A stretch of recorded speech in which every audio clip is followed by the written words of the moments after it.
안녕하세요. 친절한 변호사 하종관입니다. 반갑습니다. 오늘 가져온 소식은 외국함 거래법 관련해서 제법 좀 큰 이슈가 터졌어요. 그래서 그 이야기를 해드리고자 합니다. 일단 저희가 앞서서 환치기 그리고 또 해외에 금전을 가지고 가는 경우에 대해서 소개를 드렸었는데요. 이 두 가지가 섞여 있는 사건이 하나 터졌습니다.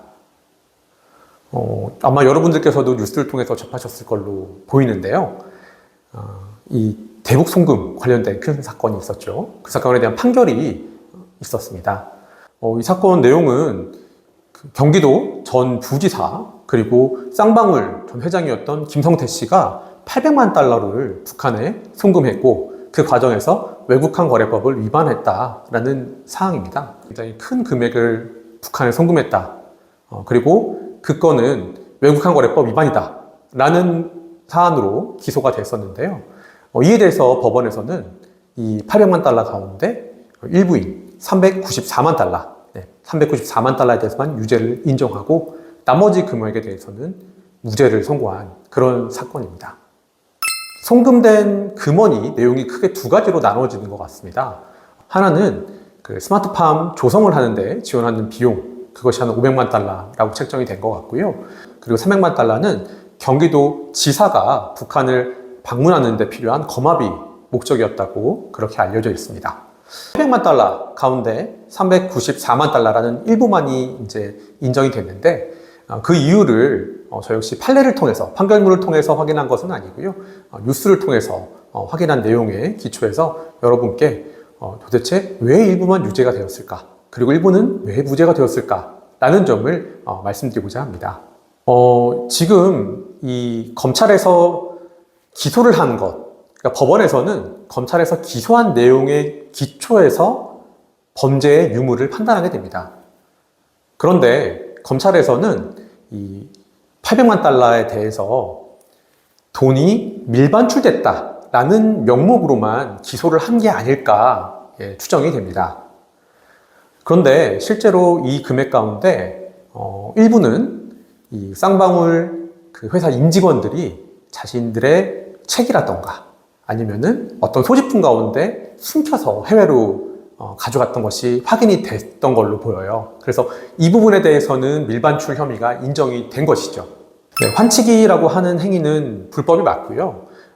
이 환치기는 돈을 보내는 사람도 불법이고요. 그리고 그 돈을 보내주는 사람도 불법입니다.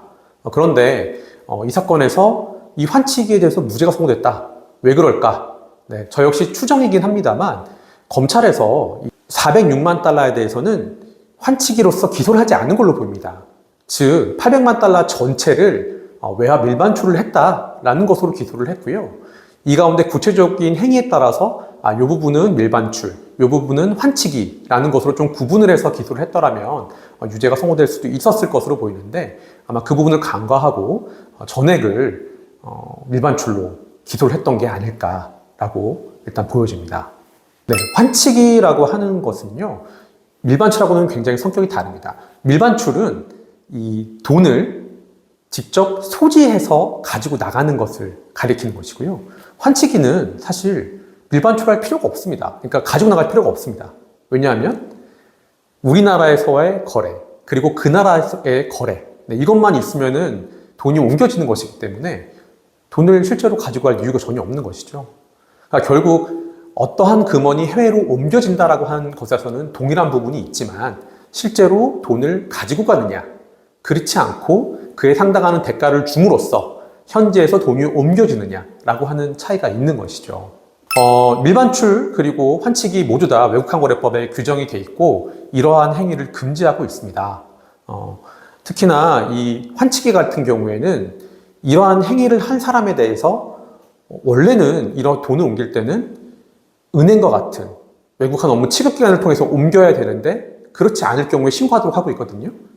근데 이건 당연히 신고했을 리가 없겠죠?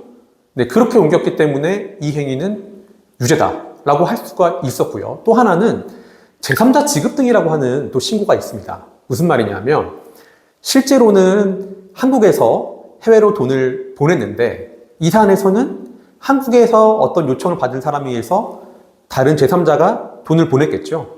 그렇다면 이것은 제가 돈을 원래 보내야 되는데 제가 아닌 제3자가 돈을 보내주는 거예요? 라고 하는 신고가 또 있거든요. 근데 그 신고도 하지 않았다는 거예요. 그러니까 결국 두 가지 방법으로 처벌이 가능할 수 있음에도 불구하고 이 부분이 좀 간과된 것이 아닌가라고 보여집니다. 그리고 국제적으로도 북한에 대해서 어떤 거래를 하는 것에 대해서는 굉장히 많은 제재를 하고 있습니다. 그렇기 때문에 기본적으로 유엔이라던가 미국이라던가 나아가서 우리나라 기재부에서도 북한과 거래하는 것에 대해서는 금융제재 대상으로 올려져 있고요. 이런 거래를 할 때 있어서 당연하게도 한국은행의 허가를 받은 다음에 행위를 해야 되는 것이 원칙입니다. 금융제재 대상자가 열거가 돼 있어요. 무슨 말이냐면 모든 북한에 있는 당사자하고 거래하는 것이 금융제재 대상이다라는 것이 아니고 그 리스트에 올라가 있는 어떤 주체와 거래를 했을 때 허가를 받도록 그렇게 규정이 되어 있기 때문에 만약에 그 리스트에 올라와 있지 않은 당사자와 거래를 했다면 그것은 허가 대상이 아닌 것이죠. 일단은 본건에서는 이 돈이 옮겨질 때 그 조선노동당이라고 하는 거래 금융제재 대상이 아닌 다른 기관으로 돈이 넘어간 것으로 보이고요. 그렇기 때문에 이 금액이 과연 한국은행에 대한 허가를 받고 옮겨졌어야 될, 이동됐어야 될 돈인지 여부를 확인할 수 없었기 때문에 법원에서는 이 부분에 대해서도 금융제재 대상자와 거래를 했다라는 것이 명확하지 않기 때문에 허가가 없었던 것에 대해서 무죄를 선고한 것으로 보입니다. 이 건이 명확하게 그 북한의 제재 대상 리스트에 올라있는 북한의 어떤 단체하고 거래를 한 것이 맞다 그러면은 허가를 받았어야 되는 그런 상황인데 일단은 지금 그것이 명확하지 않기 때문에 법원에서는 증명이 안 됐다라는 취지로 무죄를 내린 것이고요.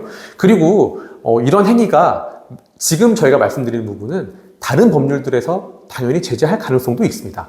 다만 지금은 외국환 거래법상 절차 관련해서 어떠한 문제가 있었느냐에 대해서 말씀드렸다는 점. 네, 그 점을 여러분께서 좀 인지하신다면 아마 또 오늘 이 영상을 통해서도 오해가 없지 않으실까 생각이 됩니다. 그 외국환 거래법이라고 하는 것이 사실 이렇게 좀처럼 사회적으로 큰 이슈가 되는 일이 많지는 않은데요. 이번에는 정말 우리 사회에 커다란 파문을 던져주는 사건이 하나 터졌습니다.